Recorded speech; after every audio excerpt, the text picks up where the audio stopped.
ভালো লাগে।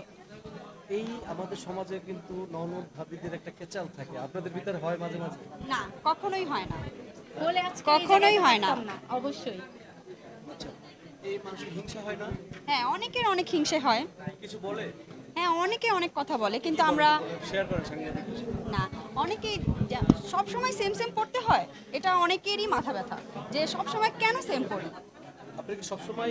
হ্যাঁ, সব সময় সবাই আমাদের টুইন্স বলে, মানে হ্যাঁ। বোন বলে, যমজ, কিন্তু আসলে যখন আমাদের শুনি যে আমরা ননদ ভাবি তখন সবাই অবাক অবাক হয়ে হয়। যায় যে ননদ ভাবির মধ্যে তো হিংসে কাজ করবে, কিন্তু ওই ক্ষেত্রে আমরা একদমই ভিন্ন। এর জন্য আমরা মানে ছোট একটা পেজ খুলছিলাম, ননদ ভাবি ড্রিম পেজ, মানে স্বপ্ন দিয়ে যে আমরা যেহেতু সবাই আমাদের এত ভালোবাসে আমরা অনলাইনে কিছু করি। সো আলহামদুলিল্লাহ আমরা সাকসেস, আর এটাই হচ্ছে আমাদের সবচেয়ে বড় অ্যাচিভমেন্ট। আপনার কি বোন আছে? আমার না, এই তো আমার এইটাই আমার বোন। এই জন্য কি ননদকে বেশি প্রিয় আপন করলেন? এটা আমার ভাবি। আচ্ছা, মানে সেটাই আর কি, হ্যাঁ। মানে এই জন্য কি মানে? কিন্তু আমার ভাবির কিন্তু 5টা বোন আছে। আচ্ছা। তবে আমার ভাবি কেন আমাকে আপন করলো, বিষয় তো এখানেও আসে। আমার কোনো বোন নেই তাই আমি ভাবিকে আপন করতেই পারি, কিন্তু আমার ভাবির 5টা বোন আছে, উনি কেন ননদকে এত আপন করে নিল?